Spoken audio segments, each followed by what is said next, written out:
제가 왜 여기 서 있을까요? 여러분도 궁금하실 거고, 저도 제가 여기 왜 서 있을까? 아침 내내 궁금합니다.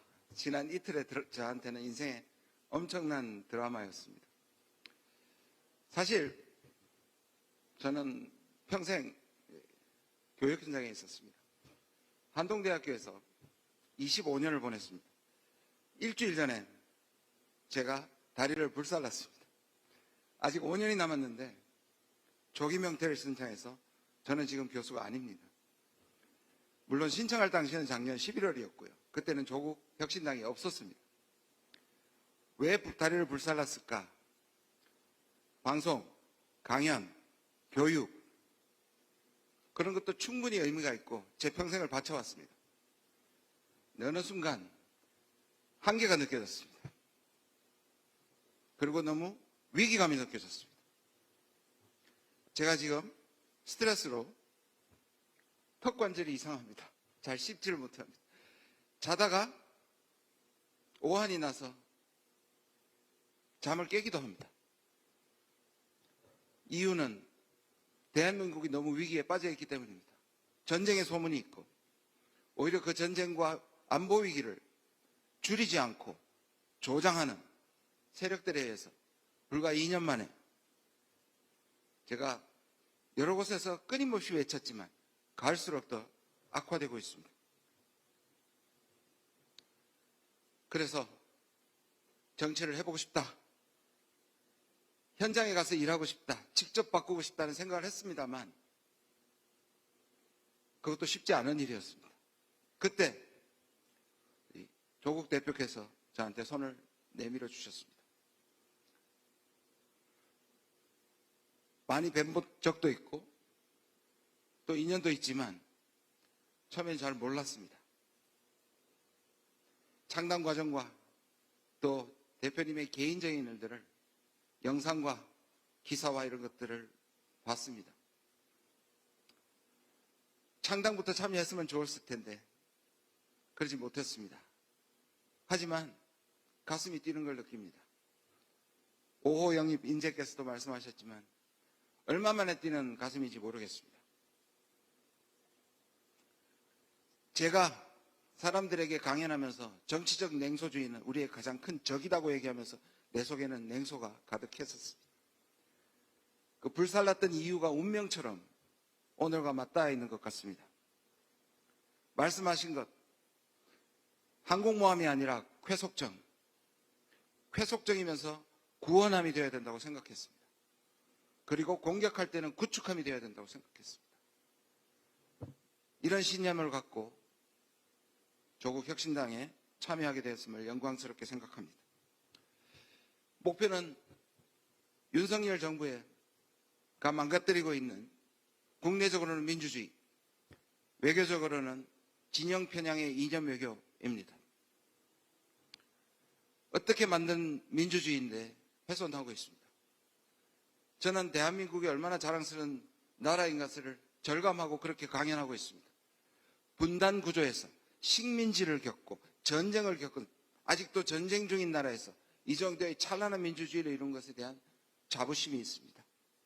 그런데 지금 와서 다시 민주주의가 훼손되고 있습니다. 검찰 독재는 그 세계관으로 말미암아 국제정치에서도 외교에서도 나타나고 있습니다. 세상을 적과 아군으로만 나누고 적을 섬멸해야 된다는, 그래서 제가 계속 반복하고 있는 것이 있습니다. 윤석열 정부는 외교를 하는 것이 아니라 전쟁을 하고 있다.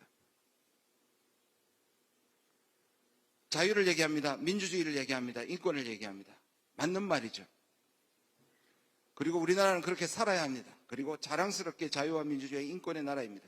그러나 자유와 인권의 민주주의가 우리 수준이 아니라고 해서 외교를 멈추는 것은 그것이 바로 전쟁을 하는 것이지 외교를 하는 것이 아닙니다. 한반도 위기가 상승하면 줄여야 하고 중국과의 관계가 나빠지면 중국과 관계를 개선해야 하고 러시아와 관계를 개선해야 합니다. 그들이 우리의 가치 수준과 다르다고 해서 외교적 대상에서 제외하는 것은 우리를 스스로 외교 무대에서 고립시키는 것입니다. 생각해 보십시오. 왜 우리가 중국과 러시아와 적대 관계가 되어 가고 있습니까? 왜 한반도의 위기를 조장시키니까? 바로 사적 권력을 위한 안보 포퓰리즘이라고 저는 생각합니다. 포퓰리즘에는 경제 포퓰리즘만 있는 것이 아닙니다. 센척해야 하고 전쟁 불사론을 얘기하고 심지어 선제 공격론을 얘기하는 것은 안보 포퓰리즘입니다. 전쟁이 나고 무슨 소용이 있습니까? 세 가지 시대적 과제를 늘 생각해 왔습니다. 이를 위해서 제가 혼신의 힘을 다하겠습니다. 첫 번째, 한반도 평화체제의 복원입니다. 제가 제일 싫어하는 인용구가 평화를 원하면 전쟁을 준비하라입니다. 30년 전부터 생각했습니다. 아니나 다를까 윤석열 대통령은 이것을 밥 먹듯이 얘기합니다. 평화를 원하는데 왜 전쟁을 준비합니까? 평화를 원하면 평화를 준비해야죠. 민주주의를 위해서 독재를 준비한다는 독재자들이 있었습니다. 똑같은 논리입니다. 한반도 평화를 복원해야겠습니다. 제가 하겠습니다. 두 번째, 식민지 잔재를 극복하겠습니다. 왜 뜬금없이 식민지 잔재냐? 3월 1일 날 보셨죠? 이토 후르부미가 여당 의원에 의해서 존경을 받고 성공한 사례로 독립운동가들이 싸워온 것이 보람도 없이 대통령은 우리가 국제정세를 잘못 알아서 우리 때문에 우리 탓에 식민지가 되었다고 얘기하는 판입니다. 한국의 극우가 뉴라이트가 일본의 극우에게 러브레터를 보내고 있습니다.